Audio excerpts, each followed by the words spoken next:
Hello! Hopefully YouTube's behaving itself tonight and you can hear me. I will discover that in about 25 seconds.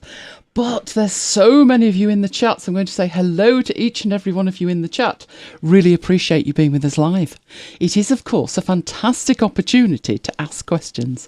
So do ask questions and do let me know in the chat what type of photo books you're making. I would really love to know. Okay, it seems you can hear me, which is always gratifying, so I'll get straight on with it. We will have plenty of time to chat at the end. Right, bit of luck, slides will work. Oh, isn't that fantastic? So if you don't know me, I'm Elaine Giles. I work with macOS, iOS, Windows, all types of applications for more years than would be prudent to actually mention, but quite a while. Goes back to the 80s. That's the 1980s, not the 1880s. Just feels like it sometimes. Right, we're broadcasting in 1080p. We've already had reports that YouTube are saying for 240. Don't try watching it at 240, it wouldn't end well. Right, there is a cog in the lower right-hand corner of the video window. It is near the like button, isn't that handy? So while you're down there checking that you're watching in HD, you enjoy it, please give us a like. You could also subscribe. And there is a notification bell, which means you would not miss anything that we do in the future. Right, as I always start with, Affinity Publisher is available for Mac and for Windows, and I am a Mac user.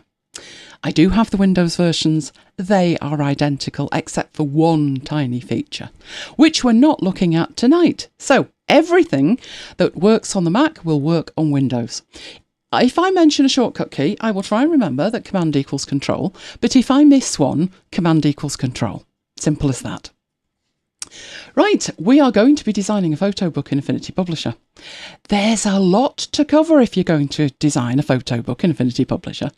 So first of all, if you set a photo book up correctly to start with, the rest is plain sailing. But if you don't, it's a living nightmare. So I will be showing how to set up a photo book. I'm splitting it into three, so we have pre-production, production and post-production. Also, I'm going to be working to a specification. This will make far more sense when we've gone through the first bit. There are many different ways to work. I've picked one of the trickier ones. Why not? Because we don't want it to be easy, because your circumstance might not be as easy as just push a button. We will be designing layouts, specifically looking at margins and guides and columns. All will be revealed as to why they are critical. And mastering image placeholders will save you a ton of time, so we'll be looking at that. But also a whole lot more. Far too much, if you think about it, with a photo book, to squeeze it into one session. So guess what? We have an advanced photo book techniques session coming soon. So it will follow on from this one. Everything that you learn in this one, you'll be able to carry forward. But what we'll be doing in the advanced one is looking at the advanced features that will make making your photo books even quicker. I know you will have questions, probably lots of questions. That's good. Put a cue at the beginning of the question and we can gather them all together and answer them at a relevant point. We will be stopping at the end for Q&A. What I say, two things to make it easier. One, put that cue at the beginning. And two, if you could provide enough context that we know precisely what you're referring to. So rather than say, what does the button on the left of the dialog box do? What dialog box? Because for a start, there's a 30-second delay. So I might have had 3 different dialog boxes on the screen by then. So if you can just give us a little bit of context, that would be great. So let's get on with it. Designing a photo book in Affinity Publisher. So as I said, I've split this into 3. Pre-production, production and post-production. Pre-production is actually going to take longer probably than even post-production, because pre-production is getting everything right. We're talking about the book size, the type of book, the type of paper, the page finish, the cover type, whether you want embossing on it, do you want a presentation box? Now you might think, why do I need to think about all of this now? You know, I can think about the cover later. Not necessarily. If you wanted, for example, a book with a wraparound cover, you need to know not only what paper type you're using, you need to know how many pages you're going to have, because otherwise the template to design the wraparound wouldn't be the right size. So there's a lot to do up front, but when you've done it, the rest is plain sailing. So let's have a look at pre-production and what I mean by that in terms of the book size and all the rest of it. So I have some pages here that we will be going through as examples. So the first one is not that one. The first one is this one. This was picked at random. I am not recommending bonus print over and above anybody else. It's just literally when you go to the place that's going to do the printing of the book, they will have information in there that is useful to you. So first of all, I've gone to photobooks and it gives me a whole lot of information about this. Any printing service will have similar information. Might be laid out differently, but it'll be similar information. And what it's allowing you to do is to select your photo book up front. So there's different sizes, right through from small to extra large. There's different formats. Do you want it landscape, portrait, square? This one's actually showing you the prices based on the number of pages that's the default. It's also giving you information that this one, for example, includes a lay flat premium. What on earth's lay flat? It's a different type of book that lays flat, so you could put an image across a spread and not have the gap in the middle. Or the staples, as we used to say. It's beautiful, but it's a little bit more expensive. So it mentions that. There's also the cover type, so you can filter by cover type in here. All the bindings, so regular binding, which is a little bit cheaper than lay flat. All of this needs to be considered up front because it will impact the layout that you use inside Affinity Publisher.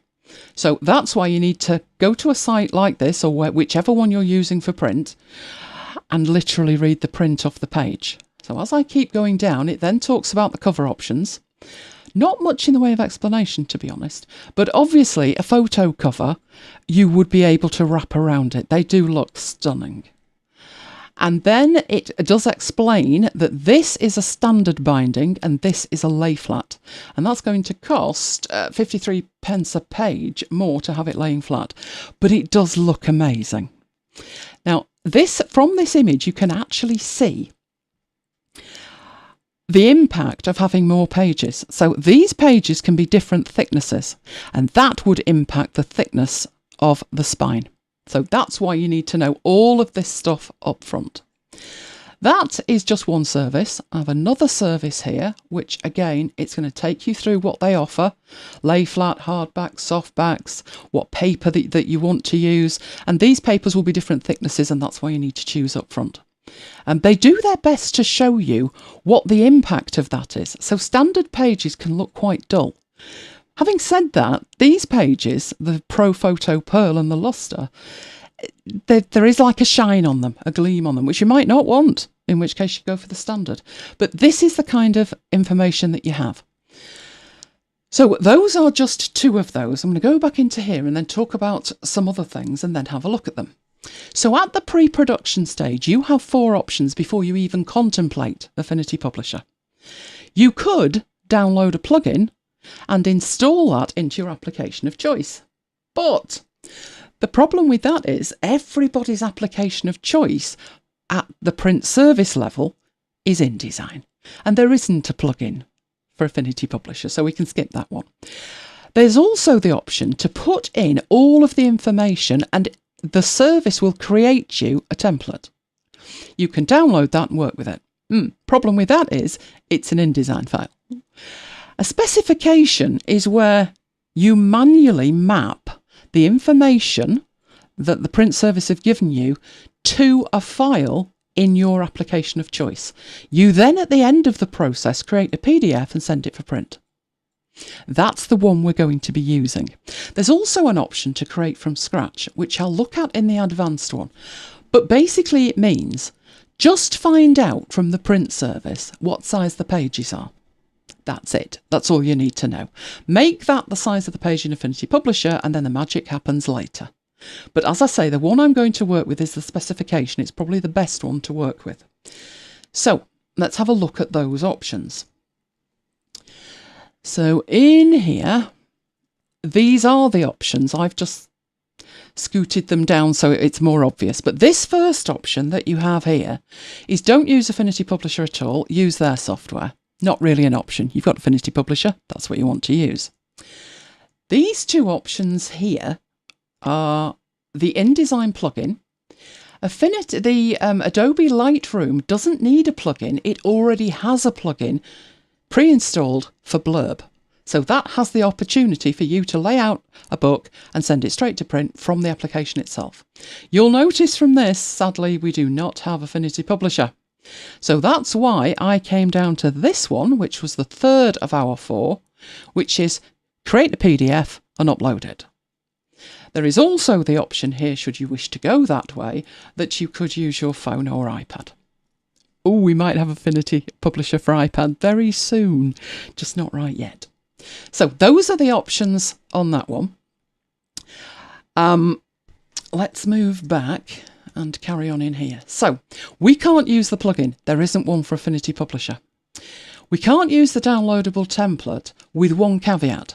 The downloadable template, I've done it, I've downloaded it. It was an INDD file, which is an InDesign file. But InDesign has two file formats, INDD and IDML. If that file had have been an IDML, Affinity Publisher could have used it. But because it's not, I've put that down as a no. Obviously, if you could get somebody to convert it for you from INDD to IDML, then you would be able to use it. But we don't really want to have to rely on that. If we download the specification, we can use PDF to print, and we can create from scratch if we just know the page size. Right, then we move into production. That's the fun bit that you're probably all waiting for, which is the page designs, the layouts, and everything Affinity Publisher related. Then finally, we move into post-production, where it's the final output.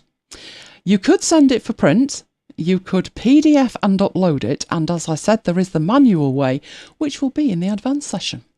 So we're going to use a specification. What does a specification look like? Well, I wish I could tell you that it looked like one thing. Sadly, I can't. It looks different depending on where it came from. So this is just one example of a book specification. I picked a small square hardcover dust jacket, standard paper and 20 pages, which is in the top left corner. So that bit there is telling me what it is. And then over here, we do have it split completely into two. We've got the page specifications, and separately we've got the cover specifications. So it looks terrifying. Good grief, look at that lot. But very much it's split up into two. So when we're considering the pages, we're looking at that bit. When we're working on the cover, we're working on that bit. You will also notice in here that we have specific things that you'll recognise. So the page size, the trim line, the bleed, margins. All we need to do is to take the values specified for these and convert them so Affinity Publisher understands them. Simple as that. But where do you get a specification from that matches what you want to create? And the answer to that is your print service, whoever's doing your print. So just as an example, I'm going to show you one in Blurb. This is not sponsored, I'm not specifically recommending them, it was just an example. It really clearly shows you how to actually create it. So we're going to go and create a specification. And it is this page here. So this is PDF to book specifications. I'd suggest you read it incredibly carefully. So I originally chose this small square one. But actually, I'd much be more likely to create a large format landscape book. So I choose that one. These are the options you have available, split into 3 categories, just for this service. Every service will have different categories. Then you've got your getting started bit down here. And this is going to tell you things like the colour. Black is very difficult to work with in CMYK versus RGB. It looks quite different. So it's giving you that information. It's telling you that if you've got a really complex vector, you're going to need to rasterize it because maybe the PDF won't display it properly, and all the other common information. but we still need numbers here. So we're going to click on the specification, and that gives you just this tiny little dialog box. Right, you can choose your cover. The one I've chosen doesn't have an option for a soft cover, but that would be available if I'd chosen a different book. So I can either have a dust jacket or I can create one with an image wrap. Let's do that. Then I need to give it the page count. And as I said, that's because I can't create the image wrap correctly if I don't know how thick the book is going to be. And that's calculated based on the number of pages and the paper type. So in here, I'm going to say I want 40 pages. In here, I have a whole range of these. Do I want lay flat? What do I want? So I would choose one of those. It doesn't matter really, because I'm going to go my own way shortly. So I'll leave it set to standard. And then you've got 3 options as to the units of measurement. Now, it doesn't really matter what you choose here, because they're all going to be the same. But how do you work in Affinity Publisher? That's the key thing. Now, I work in millimetres, and that isn't an option. Luckily, centimetres is millimetres. In another language, instead of saying 10 millimetres, you would say 1 centimetre. So I'm going to have to use centimetres and do some mental calculation. At that point, you have given them 4 pieces of information. That is all you need to do, and you then hit Get Measurements. It will have a think about it and produce it so it looks like that. Very similar to what I had on the slide, your book specifications, large landscape, hardcover image wrap, 40 pages standard, good to go. And again, you have the information, you have the page specifications here at the top, you have the cover specifications here, and you're good to go. That's all you need. This page does go on to explain, and if you are fuzzy about this in any way, it might be worthwhile reading it, that the printing spec it's given you is including a bleed line. So there will be a bleed. I think it was something like in millimetres, that would be 3.17. Usually that's just put in as 3, but that is the bleed. And it's showing you where that would be. It's showing you that the black line in the diagram is the trim line or the cut line.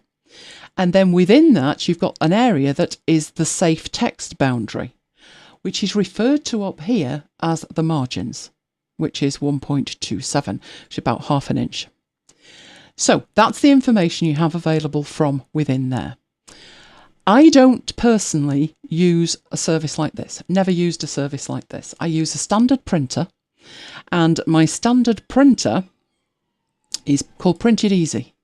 And you can see all these services give you a wide range of information, but it's up to you to go in and interpret it and put that into Affinity Publisher. So for instance, if I'm making a press ready PDF, this is how the spec is shown on Printed Easy. It gives me my general information. It does have in here Adobe InDesign, Adobe Illustrator and Quark. I don't use any of those. But the information that's in here is pretty similar. So while the dialog box looks different, you know, a margin is a margin and a bleed is a bleed. And also in there, I've got a checklist for when I send it for print. So I've made my own spec based on what Printed Easy would say to me. Okay, let's get back in here. How do you use that spec once you've got it? So remember, it looked like that. That was our small one. And it's really simple. You just need to translate that information into the Affinity Publisher new document dialog. Simple as that. And it really is quite easy when you come to do it. I think if there was a standard for specification, it would make everybody's life easier. But there isn't, so depending on where you get your spec from, it could look very, very different. But that's it for the slides. Let's get on and actually do it. Okay, so get rid of that and get rid of these. And let's get Affinity Publisher up and running. So I need to create a new file. I remember making this rather large. That's most unfortunate, isn't it? But I did it so we could see everything on the left-hand side. Now, we need to translate the spec into this set of configuration options over here. That's all you need. So we need a spec. This is the spec I've created for myself from my publishers. So that's what I need. So taking it from the top, I've chosen A4, but I need it to be landscape. So it's telling me here that the actual page size is 297 by 210, which is correct, but here it's the wrong way round because I've got it at portrait and not landscape. Could either type in here or just use the orientation to flip it over. So now it's saying that the width is 297 and the height is 210. That's correct. This little bit at the top where it's saying the final exported PDF size, width times height, is 303 and it's 216, is including the bleed. I don't have anywhere to put that information in here. I don't need to, because I've specified the page size, and when I come to specify the bleed, which is all the way down the bottom and is set to 3mm, that will sort itself out. It will get added to the page size, so that one can be ignored. But when I look at the bleed, I've got here top, bottom and outside edge is 3. Okay, that looks fine. But the inside edge is 0. So I need to make sure in here that that is set to 0. If that is turned on, making the inner 0 will make the rest 0. So make sure that that link option is turned off, and I'm just going to put in 0 there. So that takes care of the 3 and the 0. Then it wants margins, and it's saying they need to be 6mm. Well, I do have an option here for margins. I'm going to do exactly what it says and then tell you why that's a really bad idea. But it says 6 and it means the safe area stroke margin. So if I put 6 in one, it's all linked together, I'll get 6 all the way around, and that's correct. Right, moving on. I need the DPI to be 300, which I'm sure it is. I'm not seeing it there, am I? Oh, I am, it's at the top. Right, so the default is 300, so that's fine. This is going for print. So my printer wants it to be CMYK, which I choose from the colour format. And it then wants coated Fogra 39. So I'll go into here and it's up near the top. And I've done everything. Embedding the fonts will happen later, and PDF quality output, which needs to be press quality, will also happen later. So I need to keep this spec, but at this stage, that wasn't that painful, was it? It takes a lot to get to the stage where you're filling in that dialogue, but once you're filling in the dialogue, it's actually pretty simple. So let's get that out of the way and point out I did say 40 pages, so I've got 40 pages in there. I do want them facing, and I want this arranged horizontally so it's starting on the right. The rest of it we've looked at, so it's a simple matter of just clicking create. And we've got our photo book. Right, in here we can see that the purple or lavender colour is the bleed, this edge is the cut line, and that is the margin. So the margin's in blue inside there. Now, the margins v guides issue. So we've set the margin to be 6mm, like it told us to. Right, let's go back and see why that's not a good idea. That is what we've set up. So we can see the bleed, the cut line and the margin. But I don't actually want the margins at 6mm. This is a photo book. I want lots of white space. You know, that classy white space thing. Well, if I'm using my margins to represent the area that you shouldn't put text in, you shouldn't have anything in that area. That's the unsafe area. It's marking the safe area which is inside it. So everything in here is guaranteed to appear and look fabulous. But something that you put down here, hang on, something that you put down there, which may or may not, it should do, but they're not prepared to guarantee it. So that's what we're representing with the margins. So there is a problem with that, okay? And it's, you can only have one margin on a page. And I would like my margins to be at least an inch in. I would like them set to 1 inch all the way around. Luckily, there is a way to do that. You can only have one margin per file, per page, but We could get creative. So what we could do is use guides to represent the inner margin. So what we're looking at there is, that is the true margin on the outside, marking the safe area, and that is our inner margin, if you will, representing the area I want to work with. That would work. It's not the best way, but it would work.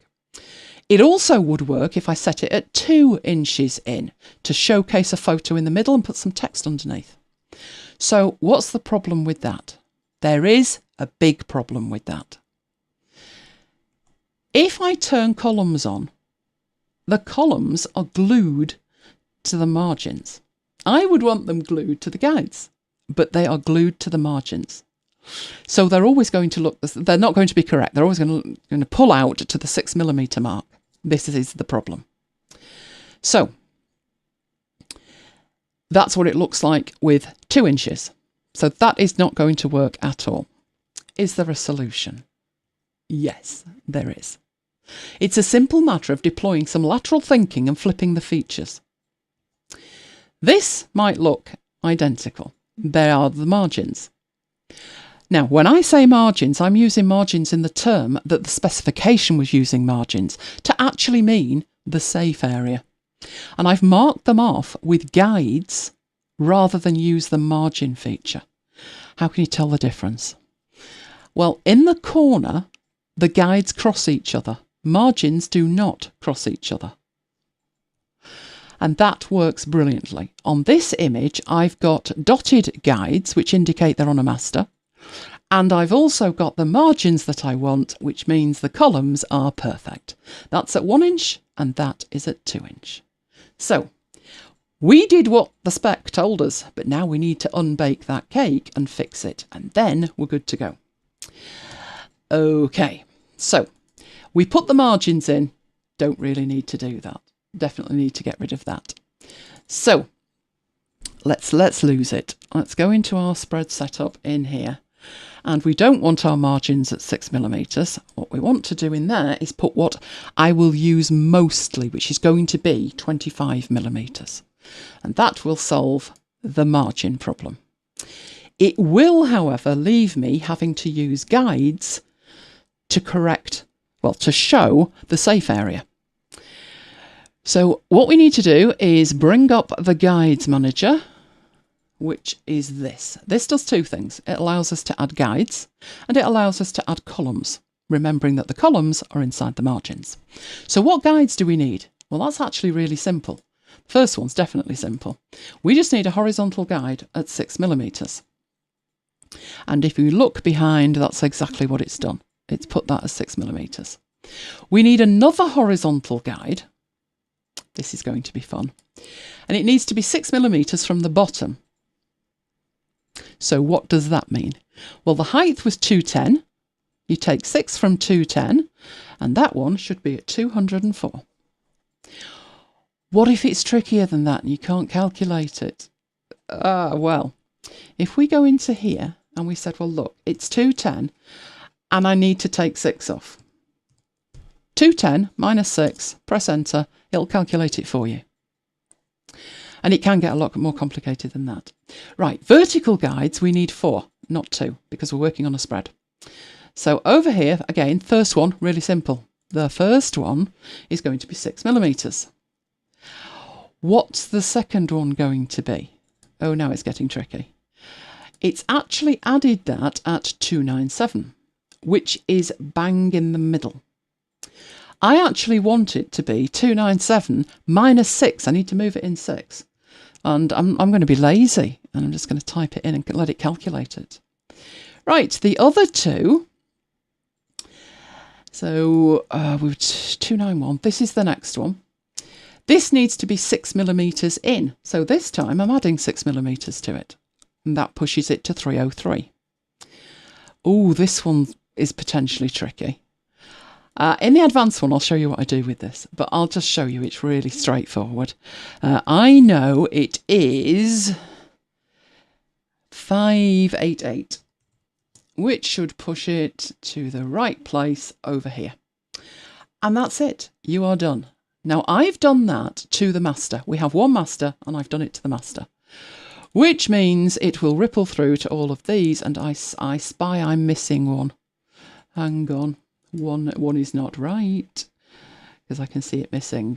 Where are we? Guides Manager. That one there should be 303. That's better. Right. So when we go to these pages, it has rippled through to all of them and we are now good to go. So, do we have any questions about that yet?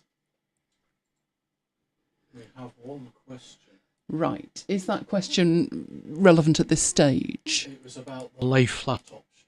Okay, read the question out. The lay flat option in a photo book, does the binding last as long as the regular binding? They do tend to be fairly well made, yes, because these things are hugely expensive. You know, it's not unusual to pay £80 to £100 or dollars for one of these things. So they are pretty well made.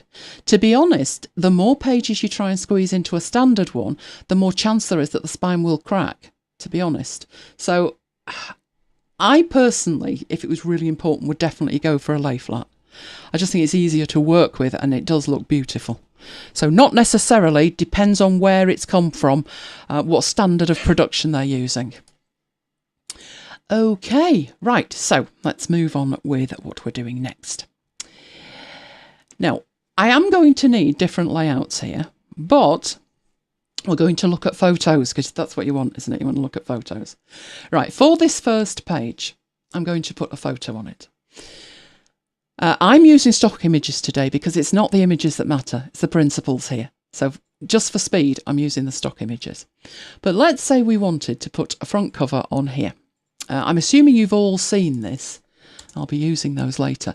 But this is the stock panel. You get to it from View Studio Stock. And you can search Pixabay, which are free images. And you can also search Pexels. So in here, if I'm looking for nice wedding photos, so I'll look for wedding. It comes up with a lot of images for weddings. Now you may be tempted, because especially given that this is going to be like the full front cover maybe, or it is for me. If you're doing a wraparound one, you'll have a separate file for that. But here I just want to put like a nice cover on it. Now, if I want it to be full across the page, you may be tempted to drag and drop. And it'll download it, and there we go. And then start moving it around and scaling it and generally fiddling with it. You can, if you do this, crop an image because we have the crop tool over here. This is the vector crop and it will let us crop this down. So if we wanted to take this in or only have half of it or whatever, we can do that. But by doing what I would call a photo dump, by just dragging an image and dumping it onto our Affinity Publisher canvas or document, you're missing out on a lot of functionality that is really useful to have relating to images that this image just does not have. It's not in an image placeholder, and because of that, it doesn't have a move handle. That I can't see the overflow. I've cropped it, but I can't see the overflow. I can't effectively scale the image or scale the placeholder because it's just an image and I've just dumped it there. So, image placeholders, really important. So that's not the way to do it. What is the way to do it? You have an image placeholder over here. It's a picture frame. So if I drag that and I've taken it up to the bleed and out to the bleed and down to the bleed, I've now got a placeholder for my images. I'm going to use this one and the next one to explain why this is so important and how it is very useful. So what I'm going to do down here, I'm moving to pages 2 and 3 so we can see that's 1. Come on, down to 2 and 3. Right, so here's 2 and 3. I'd like to put some images on here, but I'd like them to line up properly. And the thing is, if I just, like I'm saying, do a photo dump, I just want the middle bits, so then I've got to crop, and then I've got to scale, and it's time consuming. So a much better way of doing that, what I'm going to do on this one is I'm going to add some columns. Now, how many columns should I add and where should I add them for the photos that I want to put in here? Now, I've said the majority of my pages are going to have that 1-inch margin. So if we go back to the pages, I could put columns in here. But seeing as though every page is using Master A at the moment, Master A would be the place to put these columns as a guide for me. So back into View and down to Guides Manager. And this is the second thing that the Guides Manager does for you. It's got column guides. So I'm going to move that so we can see them appear. I need to add some columns. So I could have 2, 3, or I could get really silly. How many should you have? Well, I actually find 6 is quite handy, because if I want to have 2 images on there, it works well. If I want 3, it works well. If I want 4, less so, but we'll fix that. So what I've done is add 6 columns to that, and OK. That has had the effect, when we go into here, that every page is now showing me that, and I can start to use that as a framework for adding the images. So over here, I've added 1 image up here, which we will sort out shortly. But let's say this page, I want 2 images. So I get my picture frame placeholder there, and I want 2. So I draw it out over those 3 columns. And this means I don't have to worry about the sizing and it not looking quite right and pages not lining up properly. I'm using these guides. So that one's got 2. And on this one down here, I'll draw these out and I'll use 3. So we've got a nice little triptych down there. And it's as simple as drawing these on, because I have snapping turned on. That's what's giving you the green line and the red line.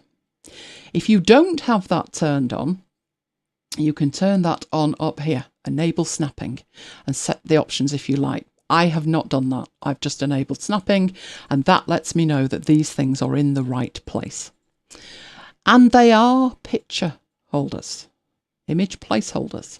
So if I go back to my photos here, and I wanted to include this one, I can drag and drop it over the image and I'm good to go. I now have this slider at the bottom, which lets me scale the image.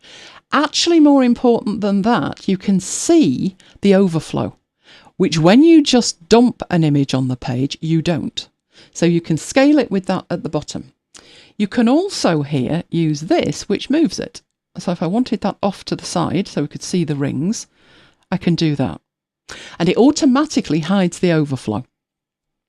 Not relevant in this image, but in other images, this can also rotate. With that, you are rotating within the frame. So I'd have to make that bigger. But if I wanted it where this hand was lined up to the bottom, I can rotate it within the frame. Again, if you try doing this with an image outside, it's then not going to be square or a rectangle like this. So this is really beneficial. So let's get another one for over there. Put that in there. We don't particularly want that one centered, so I'm going to use the handle to move it. And that is much better. So those placeholders really will help you work. And they get better than that as well. Right, what if you already have an image on the page? So let's say we've got the flowers and I've just dumped it on the page. And now I realise that's not the way to go. I mean, you could be halfway through a photo book at this stage and having done it that way. And you need to get this image into, let's say, that frame there. You might think, well, that's okay. I dragged and dropped the image, it moves, I'll just put it over the top. Yeah, that doesn't work. But you can, here, you can see your picture frames, 1, 2 and 3. And I want it in this first one. And I'm sure you know that if you drag things about here and move them in at the same time, things get nested within other layers. And it's a way that you can mask elements. So if I take that and I put that under there, it's disappeared. Right, it's disappeared because although it's still there, none of it is showing through here. So if I grab this and move it across, it is actually underneath that. But it's not right. Yes, I have put that underneath, and yes, the contents of the photo are masked to this frame, but it's not right. What's missing? We don't have the move handle. We can't see the overflow. We can't really scale it effectively, nor can we scale the other thing without that having a problem. So that didn't work. How do we know it's not right? Well, it's still got the lines through it. Obviously, that doesn't print. So if we do a quick preview, looks fine. But it's not right. We're hampering ourselves if we leave it like that, but how to fix it? Right, I'm going to take it out again, right to the top where it was. And we'll move it slightly over there. Right, what you need to do, it all depends on where you drop it. So I hovered below it. I got the blue line below. I moved it to the right. And it's showing me that if I drop it there, that's what will happen. And that's what I did. And I moved that over and there it was. But that's not right. So let's take it back again. What you need to do is drag it over the name of the picture frame. So you'll see as you move this around that you get blue all over the place. You've got blue there to the right hand edge of the thumbnail. You've got blue underneath, blue over the top, indented blue, but you need to hover right over the name of the picture frame. And then when you drop the image, it puts it in place, all of your controls are there, and it does one more thing, which is it puts a little black box with a cross in it over the top of it to tell you that that is within that picture frame. So now that is done correctly. And I would recommend that happens for all of them. It makes life so much easier. So at the moment, I'm looking at that and I'm thinking there's far too much space at the top. So if I look at that, can I move it up? Not really. That's the bottom of the image.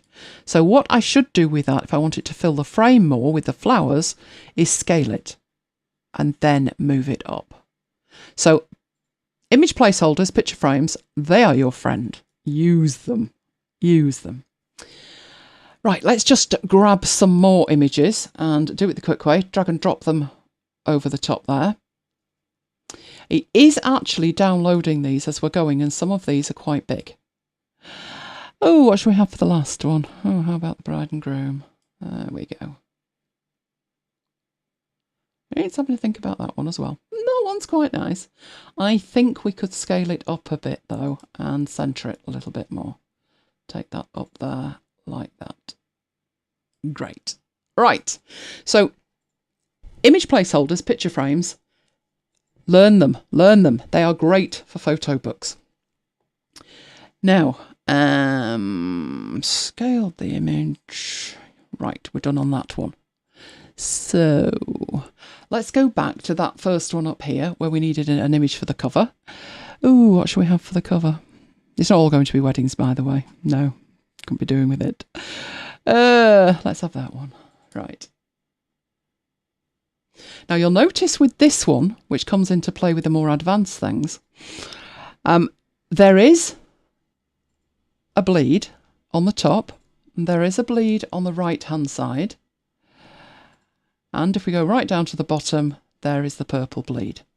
But we did say from our spec that we didn't want a bleed on the inside edge, and that's why there isn't a bleed on the inside edge there. Okay, so let's move on. Let's get that so we can see it. You could on this one, because unless you're putting some text on it, which is a good idea, to be honest. A tip for putting text on a cover is make the text on the cover work with the text inside it, and then it looks holistic, like it's like it is intended to. You don't necessarily have to see in here the margins and the columns if you don't want them, but they're not actually doing any harm, and you can Control and W, and that is Control and W on a Mac as well, where you can preview. So you get rid of all the detritus that is useful at the point of design, but not when you're trying to anticipate what that book would actually look like. Right, okay. Now, 4 images. We've got 2 images. We've got one on the top. We've got 2 images. We've got 3 images. But what if I wanted to put 4 images on this bit here? You've got a couple of options. Depends how you want to work with it. One way would be to do the maths, which I don't recommend. It can be done, but why not do it the easy way? So what we could do in here is go back into View and go into the Guides Manager and make life simple. Take that down to 4 and you're done. Does that impact the others? No, because you've made an exception for this page from its master. So it's only applied to this page. And then all you need to do again is to put your frames on it. So we'll put all 4 on there. If you were doing this without these to snap to, you'd have to size them manually and type it in so they were precise, but that's a good way to work. You are not limited to squares either. So if we look at these 3 here, you have this one underneath, which is another type of placeholder. This one is the ellipse picture frame. So if we put a circle on there, that is now a picture frame. So if we wanted to put something in there, so let's get it up to the safe area, but covering the bottom of those flowers. And, oh, we could put the rings in, couldn't we? That would be good. Let's put the rings in. Like that. Now, so far we've just loaded the picture frames. And we've not formatted those picture frames in any kind of way. We will be coming on to format those. But one more thing with these frames. Right, what if we wanted 4 images, but not like this? Because these would have to be very much portrait style images. For 4 images, it would probably be better to have 4 landscape images. And again, this is the default master. I'm going to override that by going into View and down to Guides Manager. And I want 4. So I could set that to 4. That is not what I want. Hang on, I don't think it's grabbed the right page. So let's make sure we have the right page here. This one. Right, come on. Let's change these down to 4. Right. That's great if you want 4 vertically. But we actually want a grid of 2 by 2. And there's a couple of ways to do that. We could leave the columns set to 4 and set the rows to 2. That would actually give us placeholders for 8. Now, if we know that, no, we only want 4, then change the columns to 2. And now each one of those grey boxes represents a placeholder that we want to add to that particular page. So again, just draw them out on there, and you have a 2 by 2 landscape grid. And then you've got the fun opportunity of just inserting the images. So we'll find some that might work nicely with that. Oh, what have we got? Oh, that'd work well, wouldn't it? So put that in. Little ornamental thing there.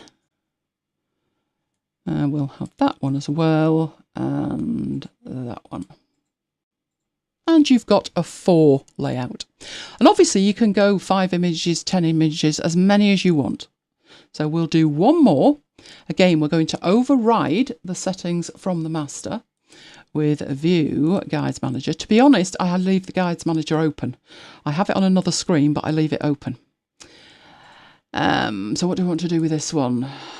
Oh, let's have 4 by 4. So if you've got some images, you've got far too many images, to be honest, to afford to be able to create a page for each one. And sometimes some images are nice, but they're more kind of background, like pictures of the table and the table settings. Then this is a good way to present 16 images on a page. One difference I would do with that, opposed to the others is I'd probably make the gutter narrower. So let's go down to the guides manager. The moment it is 8.5. I think we could afford to take that down to maybe 5. And I'm never that precise with it, so let's just type it in. And there we have 16 with a decent gap in there. And then we just need to paste in, go over here, drag and drop, draw it out, and rinse and repeat. One trick I've used for this is I'm holding the Option key down and I'm duplicating, which gives me that. And rather than draw them out, I could carry on duplicating like that, or I could literally just grab hold of the first one, sling it there, and sling that there. And then grab hold of them and use the alignment options to align them to the top, and then do a vertical split. And they line up lovely, which means I can take that one, copy and paste it, move it down, and then copy and paste the 8, copy, paste, and drag it down to the bottom. And that is much faster than drawing them out. So I'd probably draw them out up to about 6. And then beyond that, for a page like that, it's easier to do what you've just seen me do there. Right, okay. Now, at this point, we probably need to be considering some headings here or something. Your text can be either headings, or maybe you're doing a photo book and there's lots of text in it, in which case you're going to need to think about even more types of layouts. One that I did, I think the first photo book I did was for my mum, and she'd been on holiday and they were getting on in years, and she was like, oh, it'll be my last holiday. It wasn't, but she was saying it would be.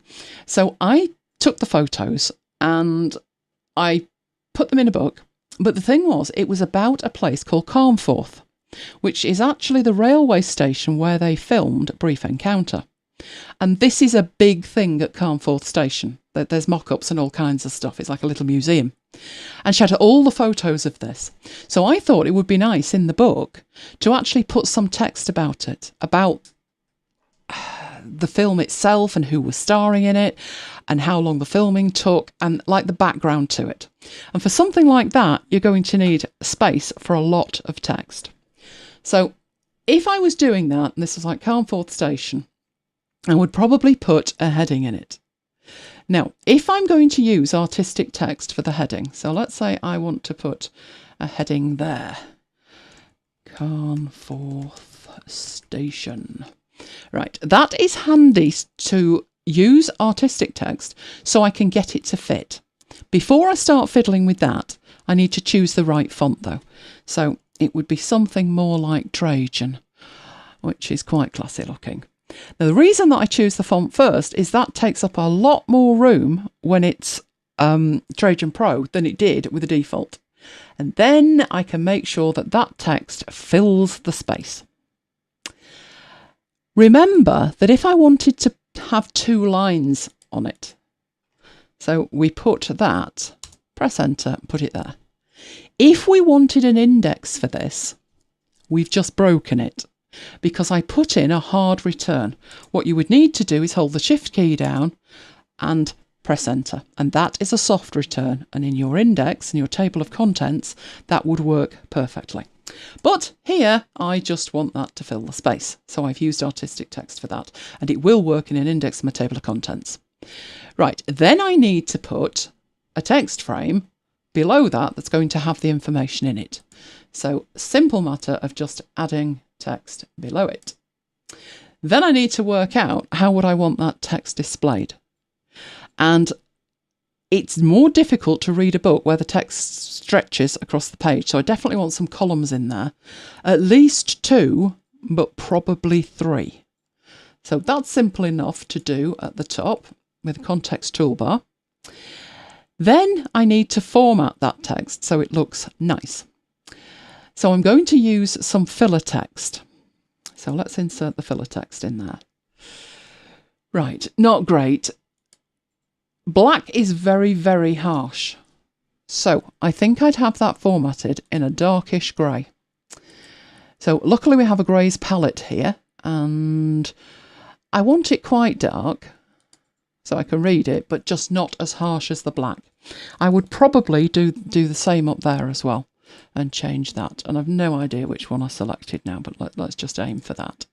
The other thing with this is, depending on the style of book, you need to pick the right font.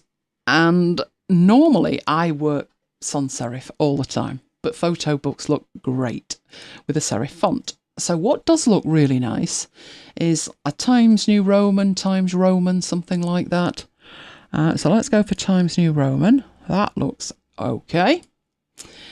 And now we've got some text. Now at this stage, these aren't formatted in a way that I could apply that somewhere else because I didn't create a style for it. But a photo book isn't actually going to have, it's not like a document, like a report that has acres of text. So if I go into my text styles here, it's probably a good idea at the base level to edit that base level and make it match that. So what font do I want? Well, not Arial. So choose the Times New Roman. What size was it? I've no idea what size that is. Could be 12, maybe less.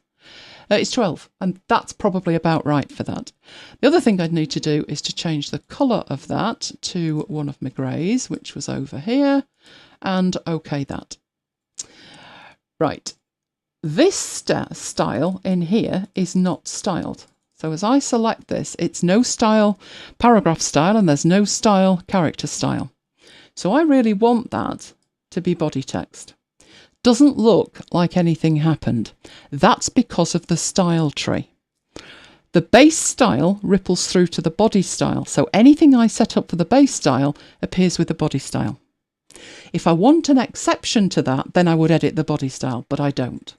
But what I do want to do here, this one, I might want that somewhere else. Now that's actually a page title and it's in my artistic text. So the size of it depended on the width of it rather than anything else. I'm not likely to make a font 64.7, not likely to. So with that one, I may leave that alone. If I'm going to have inline headings, I might format those separately. It's going to depend. But if you want to know more about text styles, I did a whole session on it, 2 hours plus, I think. So Michael put the link in for that now, and I'll make sure that the links are below the video later. So you can put your text and your headings wherever you need to put them. One thing to think about is captions. So with all of these images, would you want captions on them? Probably not. Not on 16 of them. But maybe if you've got 4 like that, or fewer than that, it might be an idea to put some kind of caption on it. We will touch on captions in the advanced section of this, because what I'd be using the captions for is to generate a table of contents and or an index. So that's more advanced. Did do 2 whole sessions on that. Mike will put the links in. But we'll see actually using it. But I think when you've got pages of like this, you don't need a caption on every one. I would generate a separate caption style if I were doing it though. So if we move to one of these, so we're on the beach, right? I would put a caption in there, probably like that, probably underneath there. Don't need 3 columns for it, so let's get that back to 1. And just put in there what you want it to say on the beach. Obviously you'd say what beach, but I don't do holidays, so I've no idea where nice beaches are. Don't generally tend to go further than Blackpool. My mum and dad had their honeymoon in Blackpool. Right, so you put your caption on it, but obviously that text, nothing like you're looking for. Body isn't bad, but I would probably make a caption style, and I would probably change that. So if I make that slightly smaller, so let's go down to 10 points and make it italic, and maybe even make it a lighter grey so it doesn't detract at all from the image, thus. And then it's just a matter of putting that where I would like it. So that looks quite nice. Another thing I could do with that is actually make it the full width of that and centre it. I could do that as well. At the moment, I have not changed the body style. That is indicated by this just underneath the text styles at the top. If I open that up, it will show me what the differences are. It says this text is the same as body, plus italic, plus a font size of 10, plus a character fill, plus an alignment, plus a centre. And I want to say, yes, I know, and that's going to be my caption style. So I call it caption. I am basing it on body. That's important.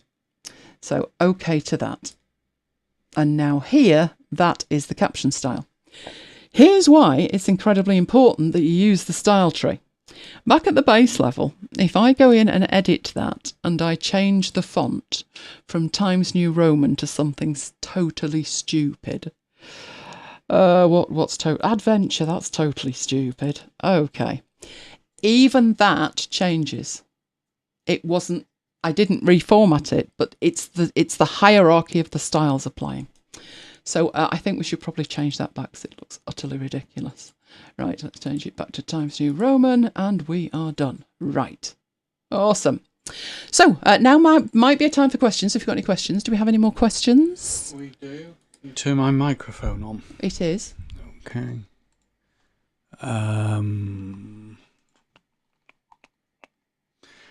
Andrea says, is there an advantage to using image placeholders rather than shapes to place photos? No, you can use, it doesn't matter, because if you're using a shape, so you have shapes available in here, thus. So let's say you wanted, what would actually work? Oh, a heart, that'd work well, wouldn't it? Right, so I've got this shape and I draw the shape out. And I want to put a photo in it. Well, I can do that. Obviously, I can do that. Let's get this. I'm going to put it to the side for a reason. So there's my photo. It's obviously way too big. But I take that down, something manageable. That's not bad. Right. I can put that inside the heart. I can mask it with the heart. So we take the heart, shove it underneath there. Grab the image. Oh, where's it disappeared to? I don't want to move the whole thing. Oh, let's undo that. Do it properly. Let's put that over there and get that inside there. Come on. Right. That would mean we can grab this and we can move it. But it's just not as flexible. So if we undo that, separate the two again. So there's the heart and there's the image. If we grab the heart and right click on it, so let's get this out of the way. Right click on the heart, you can convert it to a picture frame and now you've got the best of both worlds. So grab this, place it over the name, it puts it inside, you've then got the handle to move it, you've got this to scale it, and it's actually a custom shape. So does that answer that question for you? What else do we have question-wise? That was it. Okay. Right, we will push on then. We will push on. Text. Done that. Oh, yes. One thing we're going to need to think about with our text. And this is a great image to work with. I will copy that image. Oh dear, it's having a think about it. Right, and move it down to our text. And let's say I wanted this on this page here, like that. I have a problem. It's sat over the text. So one other thing you might need to do with your picture frames, your image placeholders, is change the wrap of the text. Now, in this case, I think I'd want that to fit in. So as I move it, it's actually twanging. Now, I could move it in so it matched that, which is a bit narrower, but I still need the text pushing away from it. And you've got some options for that. With the image selected, you go to text wrap, you have a range of options. You could have the text jump. So any text above and any text below will show there's nothing in these areas here. So you don't have anything there and you don't have anything there. You could, however, wrap it tightly. So making sure it's selected and wrap it tightly, and then the text does appear closer. I think for this image it would be better if it jumped top and bottom. So if you're going to use images within the text, that's a good way to work. So now I'm doing most of what we're doing today just on pages, purely for speed, so you get to see more different demonstrations. But normally when I'm doing a layout, if I'm doing a layout where I've got a heading at the top and I've got some text at the bottom, I'd probably be making it a master. Right, but what I'm going to do in here, I have got my text up there. You might want to do a layout that is a reusable layout, where you have the text and you have image placeholders. And what you're doing is you're preparing it, a page, a layout, to be a master so you can repurpose it. So what would that look like? Well, let's say we've got some text in here. So we'll start off with text. And we're going to have text across the first 2/3 of that, like that. And then I want 2 images. So I'm going to put an image in there. And I need to have a gap. That was lined up, it twanged. So as I take that down, when I take it back up, you can see that the red line is indicating that's the middle. And it's a height of 80. So if I take that down to 76, which is going to be far easier to do by just typing in 76, making sure that it is at the bottom, like that, then I can just duplicate that and put that up there. It would be easy to look at that and think, oh, right, that's just 2 images, that looks odd. That's because the text frame here has got no placeholder text in it, so you can't even see it. So I'm going to go and put some placeholder text in so we can see it. Right, looks great.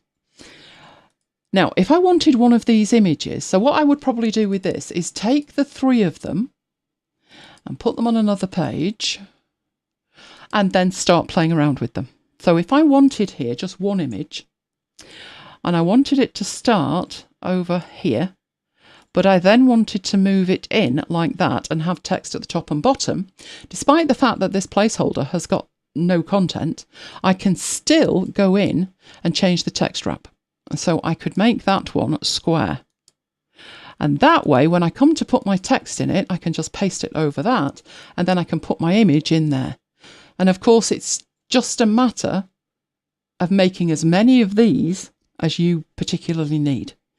Consistency is a good idea, but you don't want every page to look the same. You do want some variation. So you might have a page with an introduction with the text, with a small image, and then the next one might be a double page spread. And then the next one might have 16 images on it, just to vary it a bit. But you might use that 16 image placeholder 3 or 4 times. You might use this one 5 times, which is why it's worth making master pages of them. I am not doing that tonight because it would just be rinse and repeat, rinse and repeat. So I am just showing you the principles of this. And you could just as easily take that one, move down to the next one, and just move it slightly. So at the moment, both are selected, but if I grab this, I could put that at the other side. I could put that at the bottom, whatever makes sense for the layout that I want. I could even then with the text, move the text so it's wider, and just move them around until you're happy with what they actually look like. Not forgetting with that one, you would probably want at least 2 columns of text for it to look reasonable. So I'm using this 6 grid, but not everything is split into 6 or split into 3 or split into 2. I'm just using that grid as some kind of guide. Now, if I wanted one page to be showcasing a particular image, so let's say there is a particular image that I want to showcase, and I just want to showcase that one image, but not necessarily take up all the space. So I want to focus on the image by having much wider borders.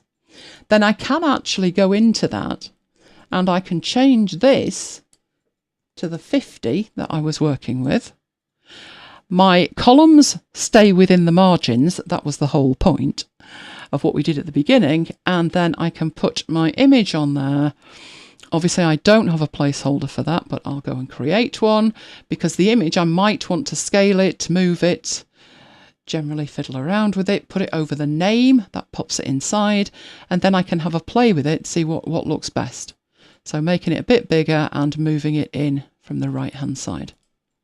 So the master that I have applied to all of them is just a starting point. I can then go in and then change it.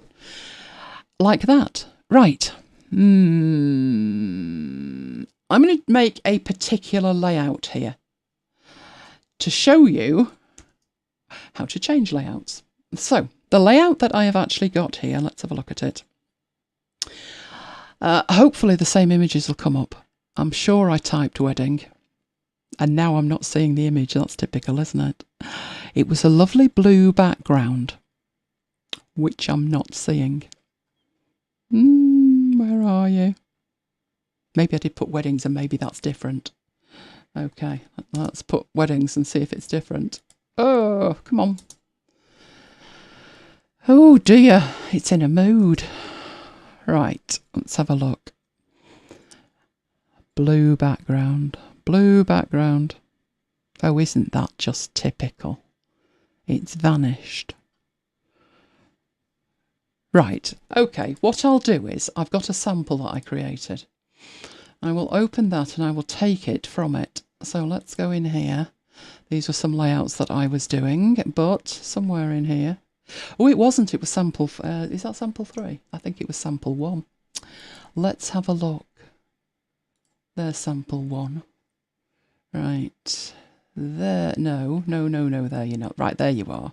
Right, so what I wanted to do with this is this image here. So I'll grab the image that I wanted from another file, which is huge. But this did come from Pixabay if you want to try and use it. So I will put on here my image. You can see in there that isn't in an image placeholder. So that's not good to start with. But in this circumstance, it doesn't actually matter, given what I'm doing. But I do want to put an image in there. So let's see if I can find that one. I only searched for wedding. I swear I did. There's a similar one, but it's not the same image. Do these change every day? Oh, no, I wanted the one where she was looking up. Oh, never mind. I'll copy and paste it from the other one. Let's have a look. No, not there. Never mind. Let's go and grab it. That was it, but that wasn't it. But never mind. I'll show you what I mean. Okay, let's have a look. Come on. Let's put that in there. Right. Don't look. I'm going to turn something off because that's what it looked like. That was the image. Right. Over here, I wanted 4 images. So I need to go back in and get my guides manager, which is over here. And I wanted 4 images in a 2x2. So 2 columns, 2 rows. I am good to go for the images. I don't really care what these images are. It doesn't matter. They're from the wedding. So grab that, draw these out. With 4 of them, it's faster to draw them. And I just need to find 4 images. So what I did inadvertently when I did this, this was one of the images that I chose. So we'll pop that one in there. I had another one of flowers. I think it was that one, to be honest, that we've already used. So let's pop that one in there. And then 2 more that don't matter. That don't matter at all.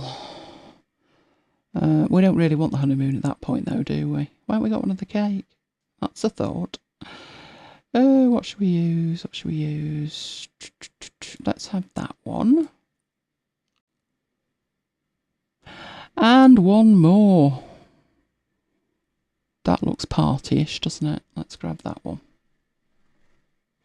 And what I wanted to do with this one was make it like a coherent, cohesive, pulled-together layout. So one thing I did was just, and this is really simple, just add some ornamentation to it over here. I need to go into the bleed with it. So what width does it need to be if I need to be guaranteed to see it? At the moment, that is almost 16. So if I made that 15, how much of that am I seeing? And I'm seeing 15 minus 3, which is the bleed. So I would be seeing 12, which I'm okay with. I then used this to go and pick up a blue from over there and make that blue so it matched. So I had a cohesive layout, which if we turn everything off, looked like that. And as I was looking at it, I thought, it jars greatly. The thing that struck me was 2 of the images are pink and it sort of goes against the blue. So that was the first thing. So what I'll do, so we can go back and see that one, is I will duplicate that and we'll work on this second copy. So what I needed to do in here, I needed to change, I needed to either go and get another image or make that pink, one or the other. So we can see it, I will turn off that one. Basically needed that to be pink. Right, we do have in here adjustments that you can make. So we could recolour that.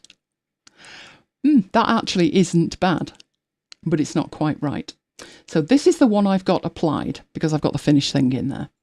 But in here, I wanted to make an image colour adjustment and my dialog box has vanished entirely. Where on earth has that gone? Should we do that again? Why are you misbehaving? Don't misbehave. Right. Recolour. Oh, there it is. Good grief. It's like 9 monitors away. There it is. Right. It looks a bit peachy. The hue is off. It's too red. It's too peachy. I wanted to try and get it to match as far as possible these 2 images down here. And it's little touches like this that will make it the whole thing look more professional. What I did was I scooted it down to here to the purpley pink bit. And I found that 338 looked about right. And I then felt that this image on the left was kind of complementing these images rather than fighting with them. Obviously, I needed to grab hold of the shape and go and pick a pink out of here that would complement it. That didn't look bad at all. And then turn on that other image that we'd got, which is that one. But then I felt that the red of the flowers didn't work, which was when I decided to go and make it black and white. You don't have to go anywhere for that, nor are you being destructive with the image. So you could create a book with certain images in black and white and another book with them in colour just by turning on and off settings. So in this bride bit here, you can see I have a black and white adjustment that I can just toggle on and off. Now, how I did that, and the image is nothing is lost from the image. All I did with that was grab hold of it and go to adjustments and go to black and white. You will see that that is a bit washed out in the face. It's very washed out in the face. So you can use the sliders, that's going the wrong way, to bring back detail that's important. So I moved these 2 like that. I think it was something like that. So I'd got the detail in the face. And now the red flowers weren't fighting everything else. Another thing I did in here was to take these images and put a border on them, just a stroke around the outside. That's really simple. Up here, we've already got this selected, this pink, so that would work well. Go to the stroke and add a stroke. And you can make that as big as you want, but obviously that looks ludicrous. So subtlety is what we're after. So let's say 2 or 3. And then in the swatches here, with that selected, make sure you've got the outline selected and apply it. And then if we go in, there we go. Now, if you're going to do that with certain images, it could well be that you would like to do that with more images. And then you've got to remember what the pink was, and you've got to remember what the width was and everything else, and who wants to do that. Just like there are text styles, there are object styles, but don't get giddy. Object styles, sadly, are nowhere near as powerful as text styles, but they're handy. So I've already got the palette open for that, the panel there. It's the styles panel. A lot of people get confused with the styles panel and the text styles, thinking that styles are styles, and they are. But text styles are for text and these are for objects. Now, the ones that they give you are these. So if I just apply that, it's not great. Now, these are really bad. Really, really bad. But let's undo that. All I wanted was a nice border on the thing. So I've got the border down here. I am going to make that a little bit bigger so we can see it. So 2's not cutting it. We might have to go to 4. Now we can at least see it. Right, I have, as well as the default, an image styles collection of styles. So I've got an outline of 0.8 and I've got one where there's no outline. So if in here I think, no, I don't want the outlines on that one, then I can just click that and it will take them away. But what I need is to make an object style of that pink border. So any one of these selected will do. And I just go to the burger menu and add style from selection. And that calls it style 3 and gives you a bit of an overview as to what that actually looks like. I'll rename it and we'll call that pink border. Pink border is not actually a good thing to call it usually, but in here it won't make a difference. In fact, we'll call that outline. Right, normally if you're making a style, don't use something specific. So instead of what it is, green text, if you decide to change the green text, then you've got to rename the style, and you know who's got time to waste. So in here I would call this maybe primary outline, but it doesn't matter in this case because these do not update. So pink outline will do fine. If I then move to other images and select them, so we'll grab those 4 and click on pink outline, it will add a pink outline and you can use that wherever you want. Obviously on this page, if we were going to leave this one as blue, then the pink outline doesn't work too well, does it? But there's no way to change the definition of the style like you can with text. So you would have to start again. So if we went to the colours, we've got the blue there. So if I just applied the blue and zoomed in, it's changed to blue. What I would need to do over here is to create another style, which we can quite happily call blue outline because we can't change them anyway. Blue outline. But what you can do is if you decide that they look shocking with a blue outline, I want the bottom 2 to have the pink outline, you can go and reapply the pink outline. It's just nowhere near as powerful as it would be if they automatically updated, which would be nothing short of amazing. But you know, who knows, maybe version 2. Maybe version 2. Right, looking at this, I've got 2 more to go. 2 more to go. So one thing that you may not be aware of in terms of the stock that's available here, let's get that so we can see it. When you use this stock panel, if I switch from Pixabay to Pexels, something disappeared from in here. And what disappeared was an option just underneath. So there was an option that was there and it vanished. Because Pexels don't offer the option. But if we switch back to Pixabay, you can search just vectors if you want, by putting a tick in the box. So I'll put a tick in the box and I'll put beach, which was one of the things that I did. Oh, that looks like a Macbites poster. Right, there is one that doesn't look at all bad. So I'm going to drag that onto there. It's huge, obviously. I could do the manual cropping thing, but we don't want to do that.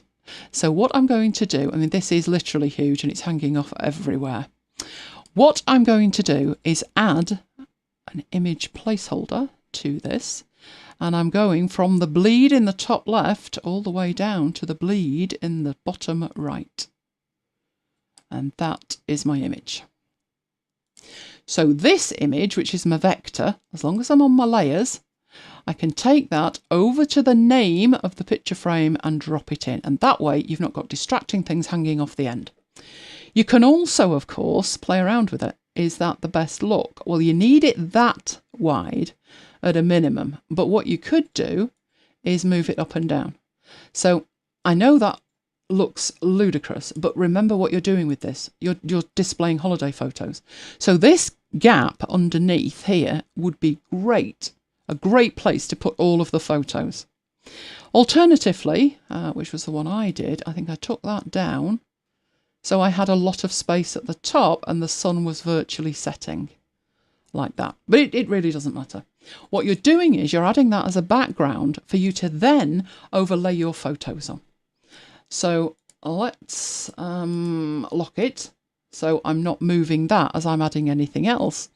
And then it's just a matter of going in and putting in some placeholders for where you would like your images. So I will add a couple of placeholders. I will add an elliptical one as well. So let's go and get that. Now that's got a colour in it because we left that as the default and we don't particularly want that. So let's get rid of it. Now, you may notice that all of these have already got a border on them. They've got the blue border because that was what I had set when I created them. So another thing I'd probably want to do is have a generic style for white. So I can just format any one of these. So let's zoom into it. I haven't even got the image in it yet. But the border that's on it, which is blue, let's make it white. And we'll change the size of that to 6. One thing to think about when you're working with a stroke is, do you want this to scale with the object or not? Many, many times I find myself saying absolutely yes, that's exactly what I want to do with it. And that option is in here in the stroke panel. In this circumstance, not the best idea. So the first thing I'm going to do with this, I will leave it as it is for this one. And I'll create a style for it in here. So we'll do the add from selection. That one is going to be a white outline. So I'm going to rename that. It is white and 6. So it's a white 6 outline. Right. Once I've got that, I can select all of the others. Why are you not selecting all of the others? That's better. Go on. And put the white outline on it. Right. This one, I will go back to the stroke and I will say scale with object. This is why this is not a good idea. If I scale it down, you can barely see it. If I scale it up, it's far too big. It's bigger than all the others. So for this circumstance, don't do that. Right. Where it is, if I apply the white 6 again, it's fine. And if I stretch it, it's also fine. Because the definition of white 6 was not to scale with the object. And then all we need to do is take the tick out of vector, and then we've got beach, and then we can go and put our holiday photos in there. Oh, I couldn't think of anything worse than a beach holiday myself, and I definitely won't use her. She's barely got any clothes on. Right, let's put that one in there, and a lovely sunset here. Fabulous. And we'll get rid of that one. Let's get rid of that one. Right, because we could stretch that, couldn't we? I do love a good sunset. So, with that one, I think the background is a little bit too distracting, a little bit too much. But what I could do with that is take the opacity down. So it's just a suggestion, and my holiday photos are over the top of it. So even though you're probably going to be putting your photo book together with your own photos, don't forget that stock images are useful, even if just for a background. So, for instance, this thing would look nice as a background. Oh, and it's almost bang on the right size, isn't it? Let's put that there. Not bad. I'd have to fiddle with it a bit, but I could use that as a background, and then I could put my photos over the top of it to showcase my photos. So although they're stock images, they could enhance your photo book. Right, last one. This is fun. I like this one. Right. A lot of times in photo books, you will see things that include a map. So I have a vector map here. Now, do you know what I'm going to do? Because it's not going to like this. It's been crashing like anything. Let's save it. That'll do. Never mind. Right. You save that. It's going to be quite a while because I embedded the images. Right. Here is a world map. Right. It doesn't have a background on it, and I want to take it out to the bleed so it's all the way across there. I probably want details on the right-hand side of where I'm going from and where I'm going to. So let's get this down there, and probably make it a bit bigger. So what I would do with this is I would take the time and I would add my placeholder for this. You'll see again it has retained the border and I don't want any stroke on it, so I'll get rid of that. And this needs to be inside the picture frame, hover over the name. Awesome.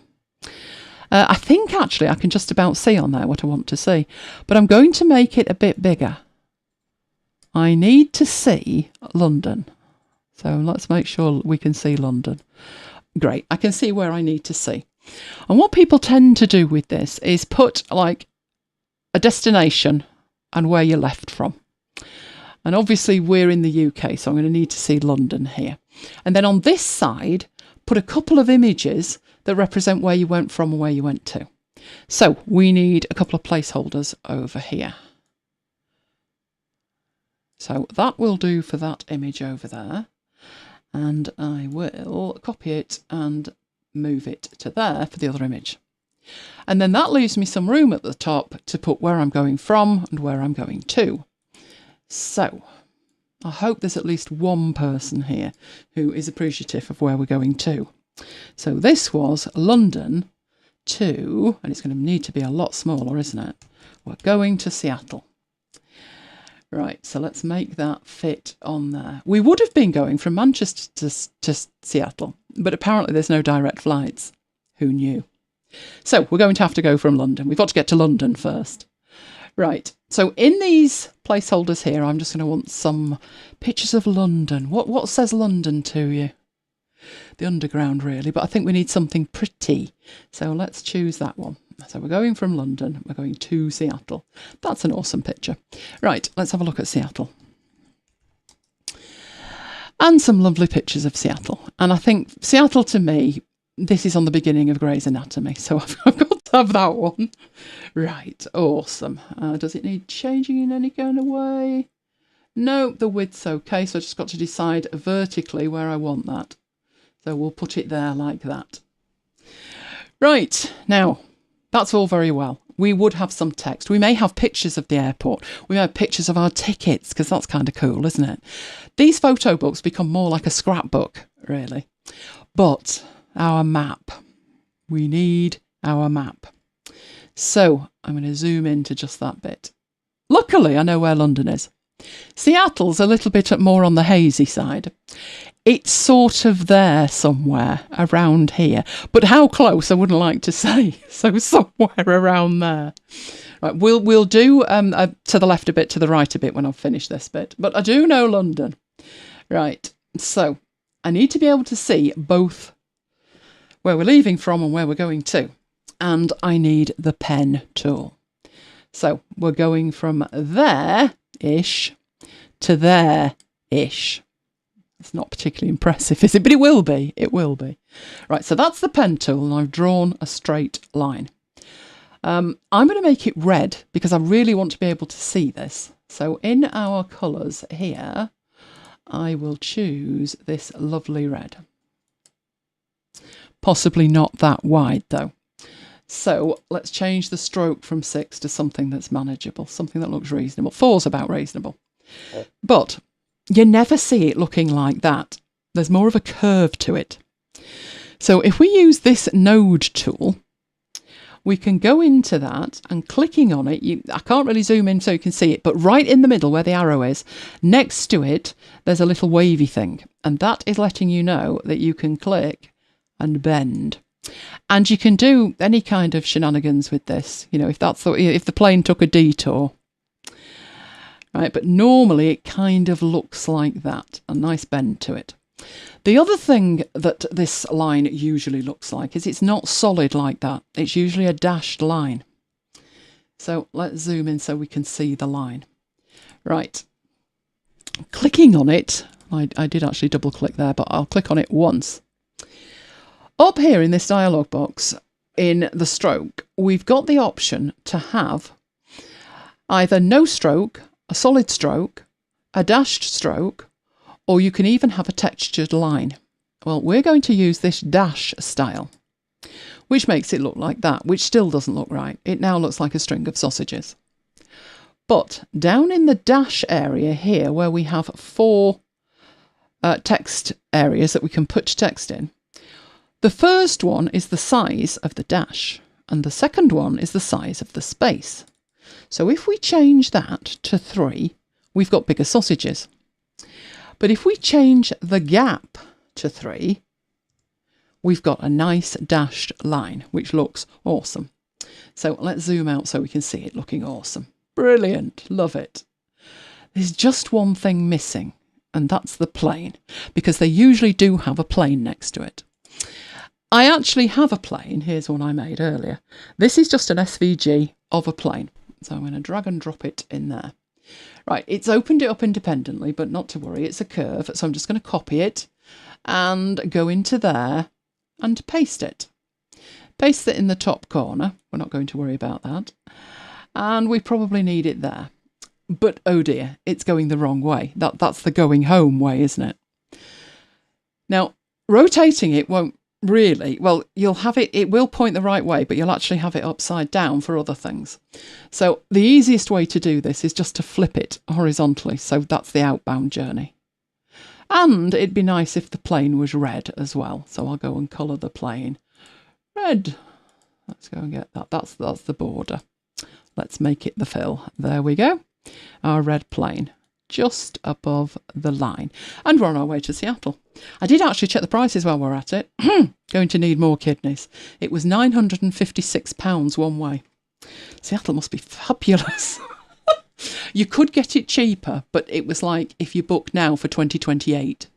Oh, by which time COVID might be sorted. So that could actually be a plan. Is there anything else missing from there? Just to finish it off. Just to finish it off, there is. We haven't got the pin for Seattle and the pin for London. And you don't need to come out and go into Affinity Designer and generally play around. You can do all of that in here. You have a shape in here, which is the tier tool. Like that.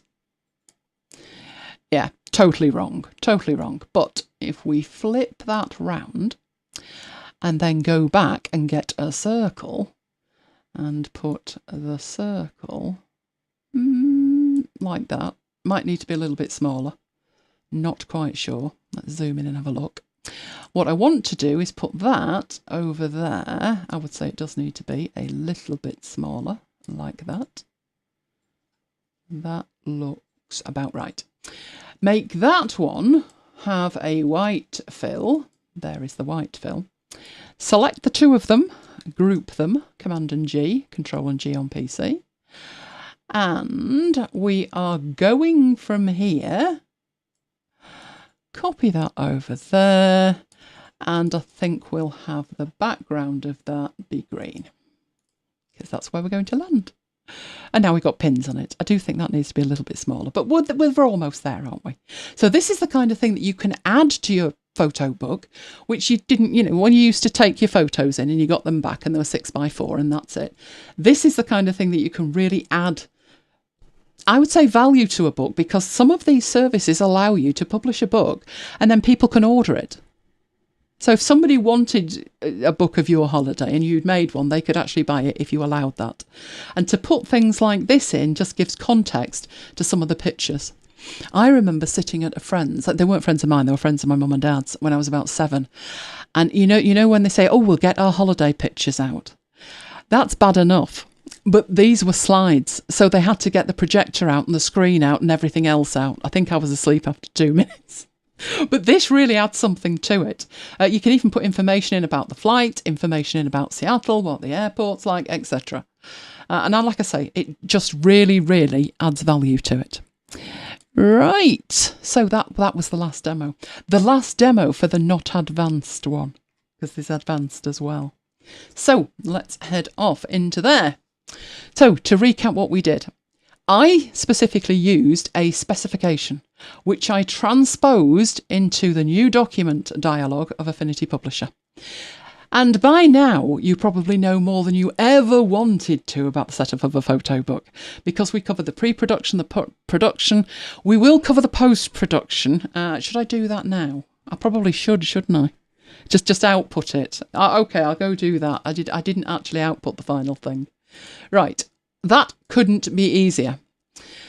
You have a save as. you have an export. In here, I'm going to choose PDF, and then I need to choose a press quality one. You can see it says 300 pixels. It's having a think about this. I don't know why it's having a think about it. Right, press ready. A press ready PDF. You do want to include the bleed. We will preview it, but it probably won't make much sense. You want the spreads, I do believe, with this, but this would depend on your specification. So you would go and check the spec, whether it wanted individual pages or whether it wanted spreads. We'll go for spreads and export it. So that bit is the absolute easiest. Right, we'll call that book and stick it on the desktop. Oh, now it could take a while because one, it's press ready, and two, there's lots and lots of images in it. While it's strutting its stuff, one thing to think about is my instructions said to embed the fonts. In order for you to embed the fonts, you need to own the fonts or have the right to embed them. But that's just going to depend on where the fonts came from and whether you've got that right or not. It's going. So what we're going to end up with is one PDF. It's not going to, you're not packaging this for print, which was one of the other options, where all the images go separate and the fonts go separate and complicated. This is just going to be one final PDF that I am going to upload for print. It's as simple as that. The time it's taking is because of the size of the images and everything else. And it didn't like that either. I don't know what you're trying to archive. But there we go, there's our book. So that was the cover that we made. Then we had the two and the shapes. We had the triptych. I think we must have had a blank page. We had our 4. And as we went on, we had our Carnforth station. This one had some images on the right-hand side that we didn't put in, as did these. Then there's our one with a 2-inch margin. Then we've got the blue one. We've got the pink one. We've got the vector background one. We've got the stock image one, and we've got London to Seattle 2028. Okay, so that it's as simple as that for the output. Then you just need to upload it. Right, I showed you working to the spec. We did design the layouts. We discussed the margins and the guides, and not to follow the spec in relation to the margins, because you won't be able to use your guides, your columns correctly if you do that. Image placeholders, so important to understand why to bother with them, and all the other things that we talked about. So, future Affinity Publisher sessions. Well, the next one's got to be advanced photo book techniques. So it's not actually going to be creating another photo book. It's going to be looking at doing it correctly in terms of creating the masters and the other options that you have that make creating a photo book much easier and much faster using the right techniques. We also have lined up but not dated in any way a look at magazines. So if you particularly are interested in any of these that I'm about to mention, let me know, because that bumps it up the list. So we have magazines, how to create written tutorials, and classified ads. And classified ads has already got 1 vote. So if you're interested in that, now would be a good time to vote for that. So let me know. All that we do is available on demand at youtube.com/ElaineGiles. We have an All Things Affinity playlist, which includes all of the Affinity Publisher sessions, but also photo and designer. If you are only interested in Publisher, we have another playlist that is just Affinity Publisher. And the last few sessions we've done have been mastering page layouts in Affinity Publisher. All that we did in there would be relevant to a photo book. So a photo book is just a narrower type of document. You're leaving reports out and things like that. You're just focusing on one type. We also did table of contents, which would be nice for your photos, wouldn't it? Advanced one. And how to create an index. And there's a tiny video up there about snapshots, because snapshots are not something that is natively supported, but you can do it. And once you start working with your photo books, when I mentioned you could have the black and white bride image, or you could have the coloured bride image and have 2 books, if you had a snapshot of the coloured book and a snapshot of the black and white book, you wouldn't need to turn them on and off manually. So it's a good video to go and see. Right, if you have enjoyed tonight, you could subscribe. We would love to have you. And hit the notification bell if you want to be reminded when we go live. We, of course, love you guys. And if you have found anything useful in the video, then please do give it a like. YouTube likes, just not quite as much as I do. If you would like notification of all the sessions that I do, then subscribe to my newsletter. It's elainegiles.com/VIP. I also send out, after a live event, an email with all the links into the specific parts of the video that you might want to revisit. But now we will take questions and answers. Do we have more questions, Mike? We do. Right, your microphone is on. Away you go. Frankie says, when you duplicate a page, are you Command J or is this only for layers?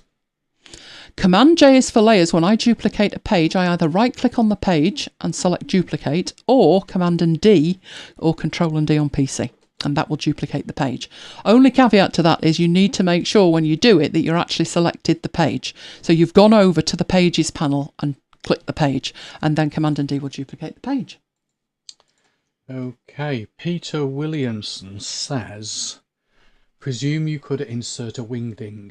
And he was talking out the aeroplane because he then said very appropriate. LOL.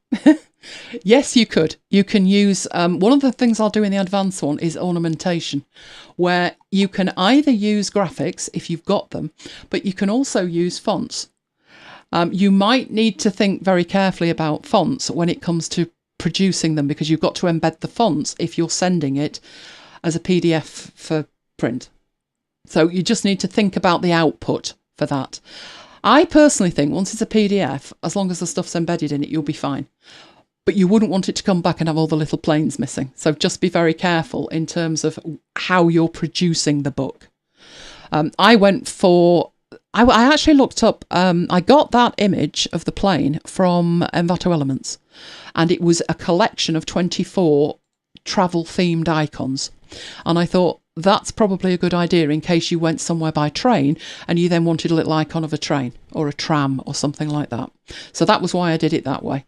So I've now got those icons and they're available for me to use in future demos. There was one more question, which is from Curtis. He says, if you purchase a font or font package from a third party, do you have the rights to embed the fonts? Ooh, that's tricky. It depends on the license.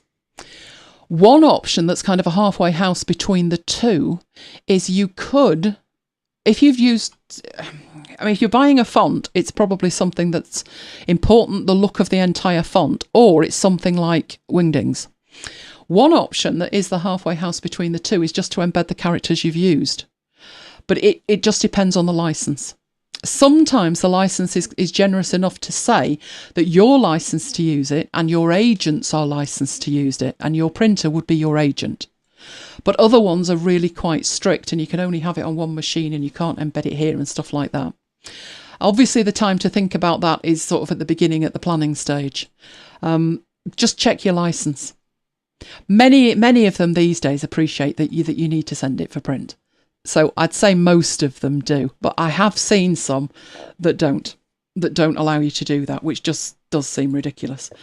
One option to get round it is to talk to your printer, because if they've got it, I went into a print shop years ago to train InDesign, and they had the most amazing printers. I was salivating. They were huge. They were the size of a room, and they were talking to clients and clients had the same issue. You know, I can't send this font because, and it was like, it's fine, we've got fonts.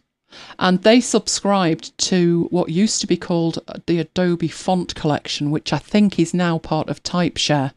So if the printer has the font, then you're okay. You don't actually need to send it. It will open at their end and it'll say, oh yeah, you know, I've got these fonts. So that's another option, but you would need to speak to the printer on that. If it's a print service like Blurb and those kind, they're producing these books en masse.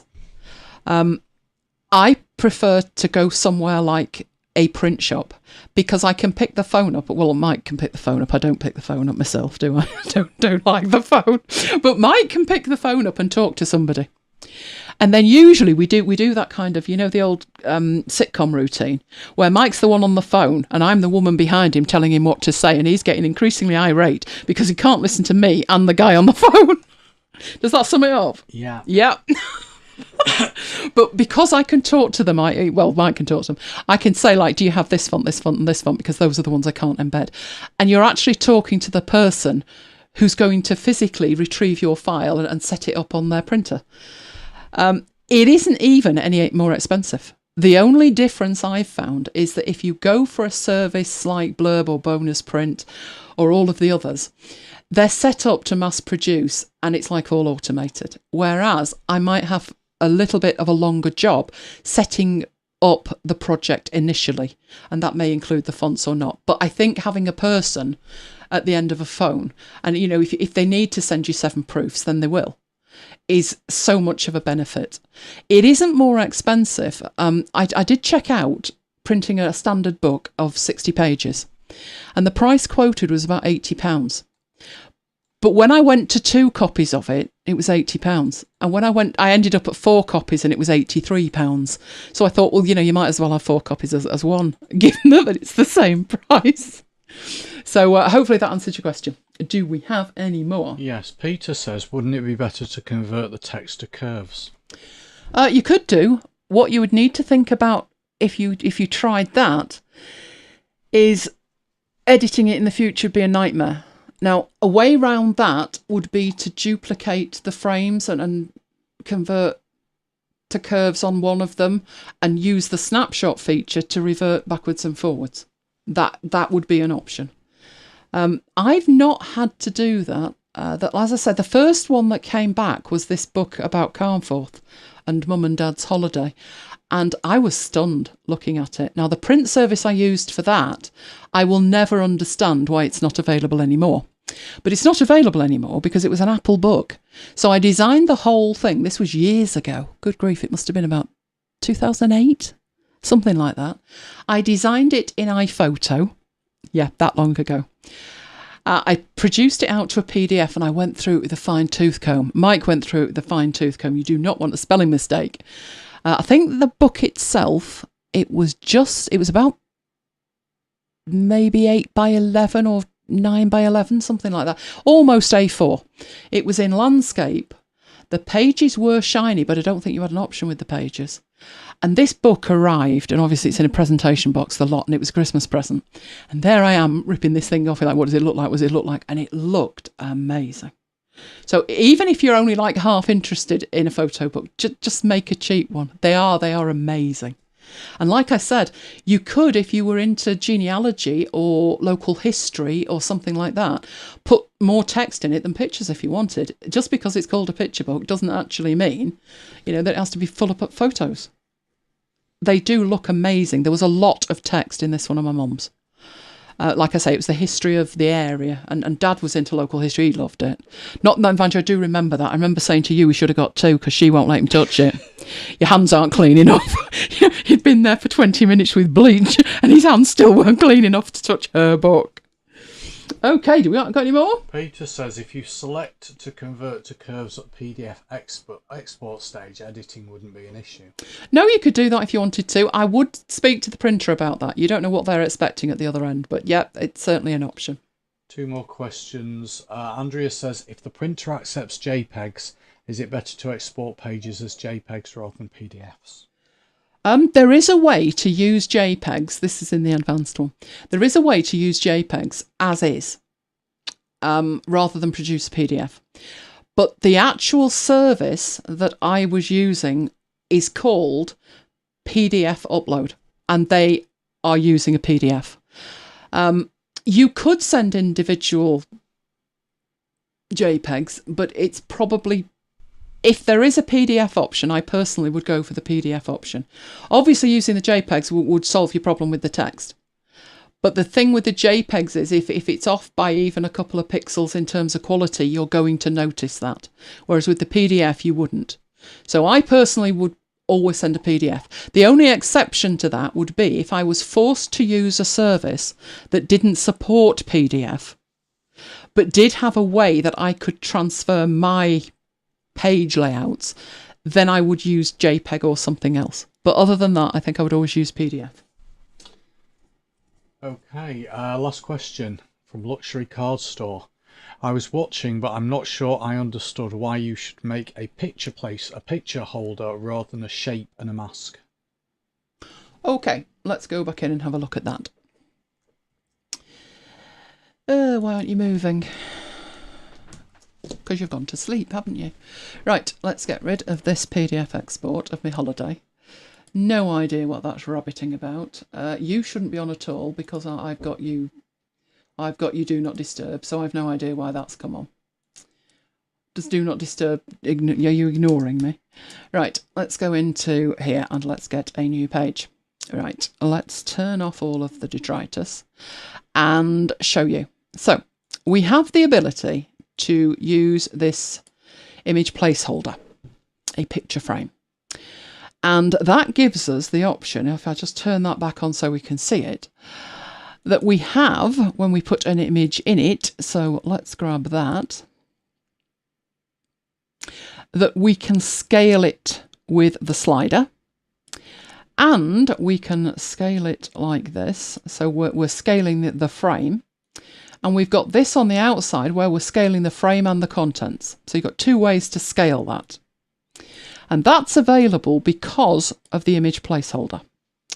The other way that you're talking about is that you choose one of these and use it as a mask. Right, so there's our shape. Get a picture from somewhere. So let's have something in the middle like that. And with this one, which is absolutely huge, you're already seeing the issues, to be honest, because if I dragged and dropped it, if I'd converted that to a frame first, in fact, let's do that. Yeah, you've seen that one with this, so we'll get that out of the way. That's a picture frame. Off you go. But with this diamond one, let's make that wide. We'll keep one copy of this as a shape and we'll use the other as a frame. So I've got this image and I want it inside that first diamond. Right. So I grab it and I put it underneath and it's in there. Point one, you've got these blue handles sticking out. Every time you select that in there, that you want to move that, you've got these handles sticking out, which you don't have. They're not getting in your way over here, no matter how big that is. So I'm going to make that smaller so we can see the content like that. The other thing is I can't see the rest of the image. I can see it marked by these here, but I can't see the rest of the image. So I've got to move it about to see which bit of it I actually want included. Now, this bit over here, this is just a shape. It is not using the placeholders that we have here, the picture frame rectangle and the picture frame ellipse tool. It's none of those. But you can right click on it and you can convert it to a picture frame. And now, even though this shape is not available from the two dedicated options, this is going to behave like the picture frame over here. So the first difference is, with that as a picture frame, if I go and grab the same image and I drop it on there, it doesn't spring and take over the whole screen. It automatically places it in the middle. I can scale it beautifully. If it came to scaling this, I'd have to click, then double click, and then start scaling it. And you can see it isn't even doing it in real time, so I can stop when I'm in the right place. It's a bit jerky. Right, the other thing is I can move this, and as soon as I activate that, so I haven't moved it yet, I've just clicked on it, I can see the rest of it. I can see in a ghosted view how much of that image is available for me to use. Whereas with this one, I can't. Now, it could be personal preference. It makes no difference to printing it out, none at all. But to me, I want the benefits of this. So with this one, if I wanted to scale that, I can scale it, and the image will scale with it. With this one, I've got two options. I can either scale just the frame, and that's showing me a different part of that image now, or I can scale the lot together, which is what this one is doing by default, but this one doesn't have the options that this one has. So does that help with that at all? Let me know. Any more questions? They say okay, thanks. Awesome. No other questions. Oh, are we actually done? I saw Kim mention Seattle 2028 being a thing. Oh, there was a question come in. Go on. Now that we've got all the internal layouts, if I wanted to print a cover image for my photo book, that would have to be a different file with different specifications. Is that right? There's no option inside Publisher for the cover within the same file? Question mark. No, you would get from your spec two different. Let's get that back up, and let me go find it. Somewhere near the beginning. Luxury Card Store says, now I understand. Excellent. Right, let's have a look at this. This is our spec.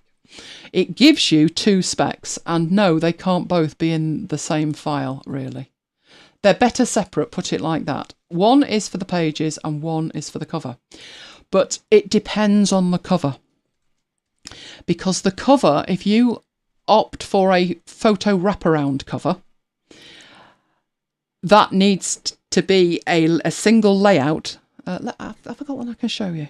I think I have. Because I downloaded one, it was in InDesign format. So I think I can actually... was it you? Was it you? That says brochure.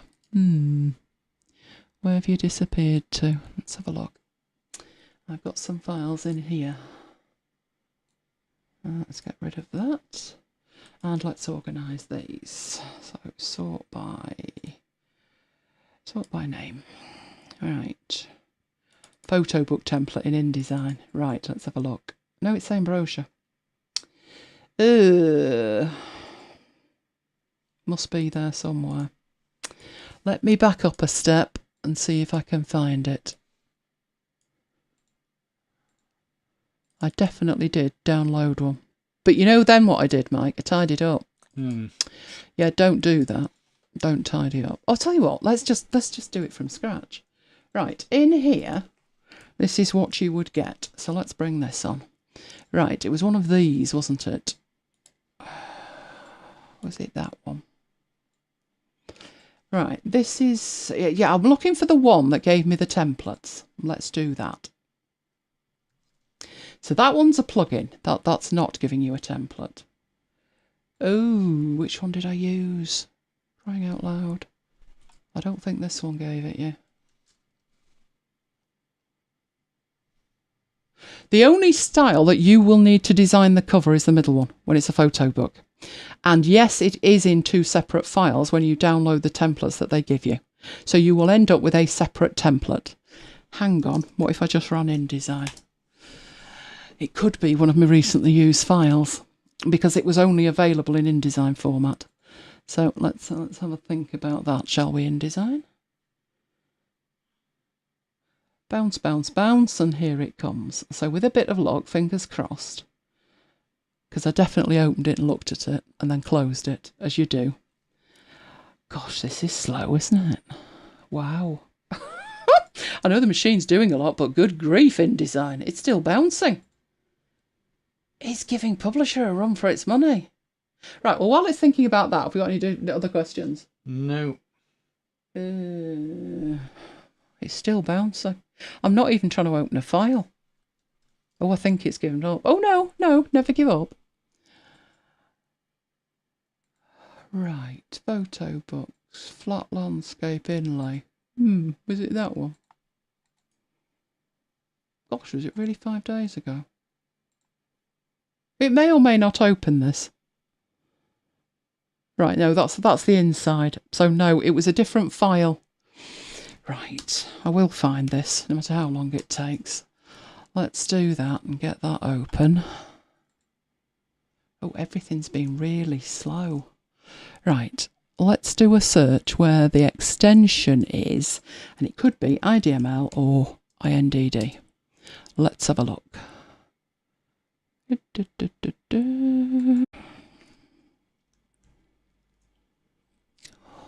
Oh, why can't I see this? Right. I think I can see it now. Just says templates, magazines, annual reports. Let's work on the principle. It was an ID, NN, INDD. Right. Excel branding guide. Oh, we're getting warmer. We're getting warmer.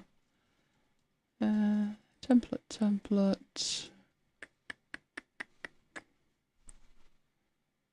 I am only seeing one, which is not the right one. Right, okay, what I'll do with that is, I'll add it to the advanced. Might make a note about that. I'll add it to the advanced.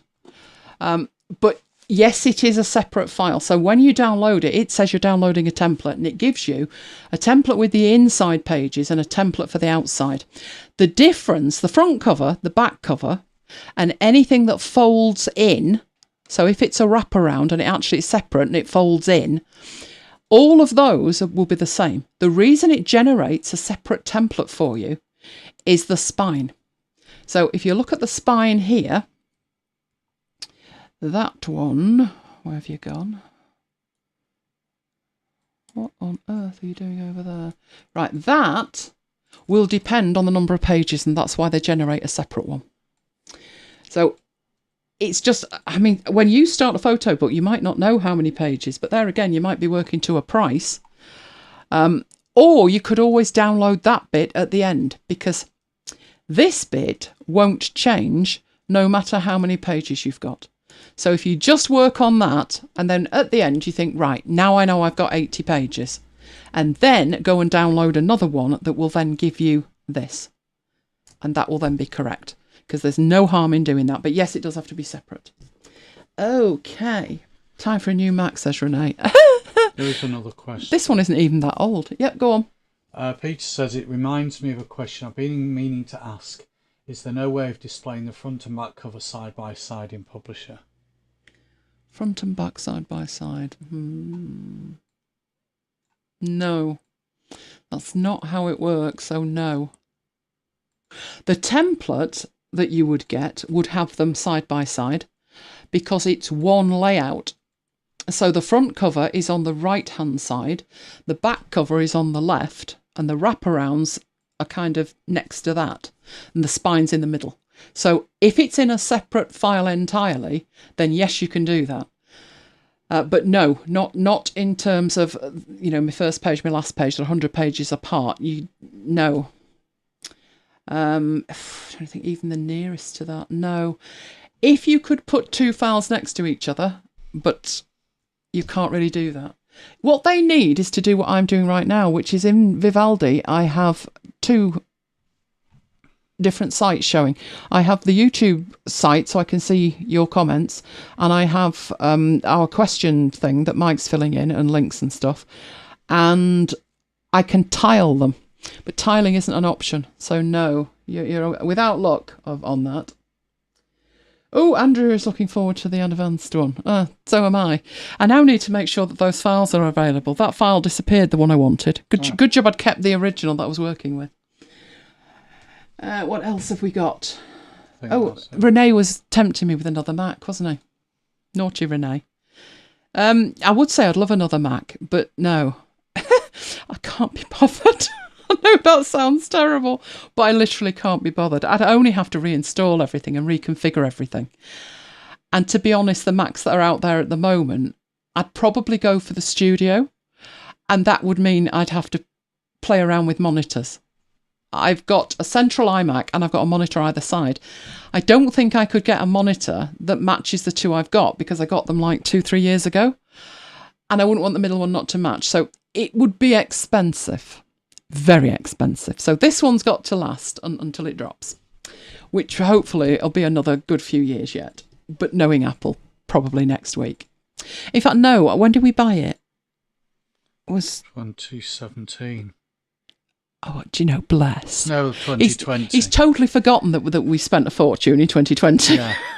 I think it's out of Apple Care.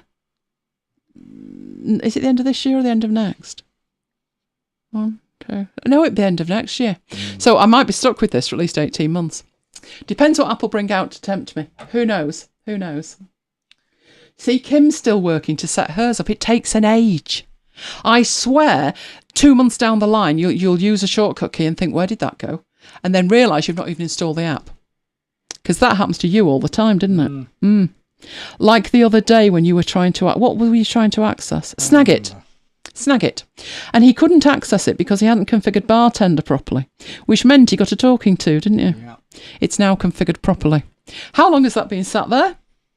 Over 18 months, and he hadn't noticed. Love it. Oh, Tracy's asking leading questions, isn't she? Watch this space. Watch this space. So what else have we got? Oh, we miss you too, Tracy. But we're here. We're not totally vanished anymore, are we? Oh, Kim says that they might get the bid for the World Cup. So we might have to bring it forward 2 years. 2026. That'd be cool. Mind you, it's still a bit warm. Not as warm as this year's going to be, but... Right, so do we have any more questions? Have I answered these? Because you've not put ticks if I have. Yes. If I've answered them, put a tick next to it and then I know I've answered them. Oh, Peter, you are sharp. That's not a no. No, it's not, is it? No, it's a watch this space. Oh, my. I would imagine the advanced will be sooner rather than later. You're very welcome, Frankie. I am your preferred go-to. Awesome. Awesome. That's great. Only just purchased Publisher. Ooh. Next year will be Designer. I'm wondering at what point version 2 will come out. Because it always amazes me. I remember the beta came out for Designer, which was the first app. And I remember being like, oh, that's kind of cool. And then I'm like, no, the last thing you need is another app. And I could have sworn Mum was still here. And when it was released, and I went back and I checked the release date, it was 2015. And I thought, was it really in beta for 2 years? And I don't think it was. So it didn't come out until the autumn of 2015. I always have memories of like talking to Mum about it. So I don't know what on earth happened there. Oh, time... what's it shift, obviously. But I hope you enjoyed it. I hope it was useful. So the advanced one is really, that was doing it, then there's doing it right, which is more making templates and things. So I thought I could do it right in the intro one, but you want to see layouts, don't you? So that's why we did the layouts. So, templates. I said to Mike, I'm not sure I've ever demonstrated making a native Affinity Publisher template. That'd be good, wouldn't it? So once we've done the layouts, we've done it correctly, then I will create a template and show you how they work. It's just a shame that there's so many photo books and layouts and reports and all kinds of stuff, and they're not compatible, that they are all for InDesign. Now, if you've got an IDML, you've still got quite a bit of work because you're best off naming the layers, and that's a big job in itself. But yes, and if there's anything that I didn't cover that you want to know, then let me know before the advanced one and I will stick it in there as well. So make sure you subscribe so you get to know where it is. Questions. Oh, okay. Go on. Where you go. Do you think Affinity will ever come out with auto trace for Designer? They might do. I don't see why not, because they want to compete with Adobe. So I don't see why not, but people like to compare like Illustrator with Designer. And when they do, they basically, you watch a video that's Illustrator versus Designer, and you're only getting a subset of features that the person creating the video is aware of. And there's so much in Illustrator that I think the problem for Affinity is, where do we start? What do you want first? And tracing is one of the most important things, I think. I use Super Vectorizer. It's Super Vectorizer 2. It was on offer about 2 months ago. Didn't Renee go and find it and find out he'd already bought it? But what that does is you throw into it a pixel-based image and it will trace out a vector for you. I think if it's not on offer, it's around $30. It's very good. I don't think it's as good as Illustrator because it doesn't have as many configuration options, but it's not bad.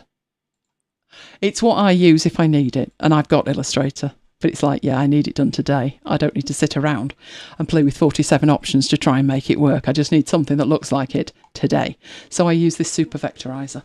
What have we got that we could throw at that? Let's go in and have a look at it.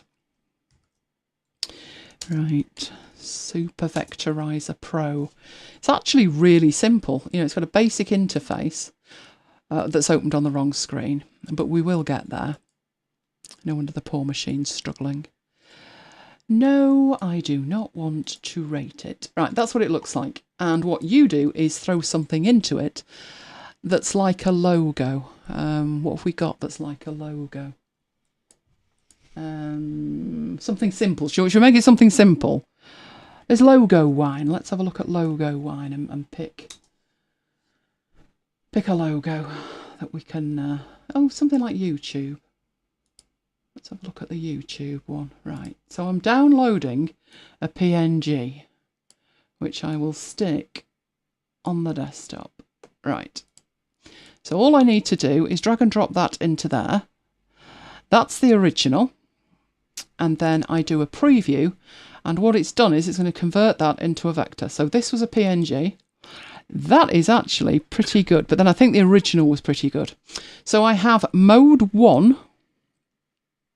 I have mode 2. Now, to be honest, there's only 3 colours in that. So if I take the colours down...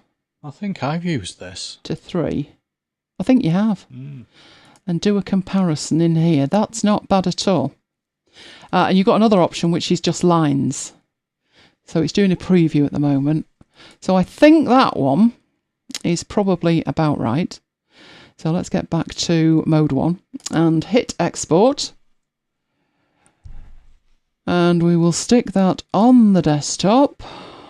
There we go.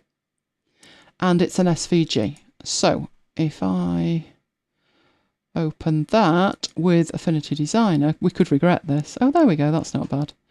There you go. It's knocked it out off the white background, and that is pretty good. That is actually pretty good. So that's what I use. Super Vectorizer Pro. Have a look at that. Okay, was that the last question? Yeah. Or were there more? No. Okay, in that case, we will head off. Keep your eyes out for the advanced one, which I will put on YouTube, I will put on social, but first of all, it goes out in the email. So make sure you subscribe to the email. Right, why aren't you moving? I think I've killed this machine. It's got to the point that it's crawling. Anyway, great fun to talk with you. Always love to chat. And we'll see you next time. So for the moment, I will say good night from me. And good night from me. And we will both see you next time. Stay safe, guys.